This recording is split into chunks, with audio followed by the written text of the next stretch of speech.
berdasarkan tahapan pemilu yang ditetapkan oleh KPU bahwa pilkada serentak yang akan digelar ke depan itu dilaksanakan pada tanggal 9 Desember 2020. Tentunya momentum pilkada ini merupakan sebuah momentum bagi rakyat dalam pesta demokrasi untuk memilih pemimpin yang akan memimpin dalam jangka waktu 5 tahun ke depan.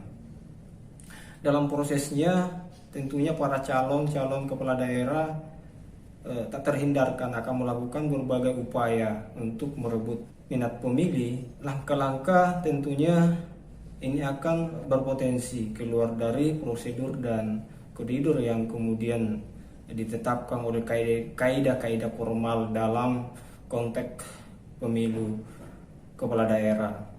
Kampanye dalam beberapa hal digunakan berbagai cara untuk menggait pemilih. Tentunya berbagai visi misi dan program-program yang ditawarkan kepala daerah itu akan menjadi fenomena yang kita saksikan di beberapa daerah, termasuk dalam hal janji-janji yang kemudian disampaikan oleh para calon, termasuk janji untuk mengangkat pegawai negeri sipil. Nah, dalam hal ini janji untuk mengangkat pegawai negeri sipil yang merupakan kontrak politik antara pemilih dan calon ini akan berbahaya terhadap pembangunan daerah dan pembangunan politik ke depan. Sebab ini akan menjadi sebuah catatan awal dan menjadi sebuah PR awal bagi calon kepala daerah yang baru terpilih. Karena janji politik untuk mengangkat ASN itu akan menjadi sebuah beban moral pertama oleh calon kepala daerah. Oleh karena itu, pengangkatan merupakan sebuah kepentingan politik. Pengangkatan calon PNS, pengangkatan tenaga honorer itu akan menjadi beban politik tanpa kemudian memperhatikan beban anggaran daerah yang dimiliki oleh setiap daerah. Dari beberapa catatan keuangan daerah, 70% anggaran daerah itu digunakan pada sektor belanja pegawai. Tetapi pada sektor belanja produktif itu sangat kurang. Sehingga apa?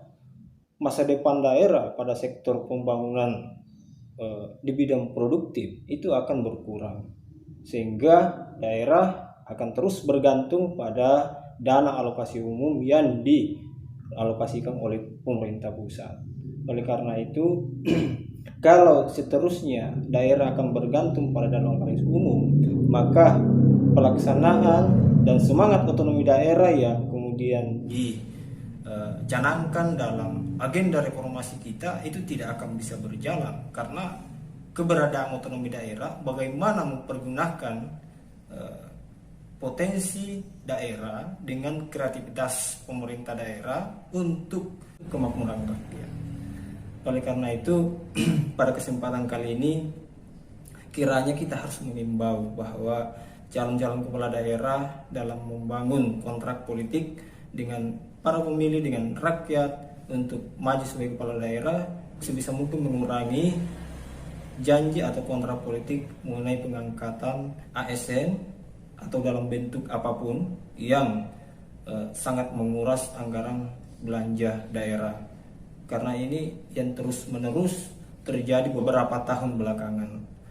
Apalagi di tengah pandemi COVID-19, anggaran daerah itu digunakan penanganan COVID-19, kemudian pemulihan ekonomi masyarakat yang berdampak langsung dan lain sebagainya. Oleh karena itu, kontrak dan janji politik dalam konteks pengangkatan ASN sangat tidak relevan pada saat ini.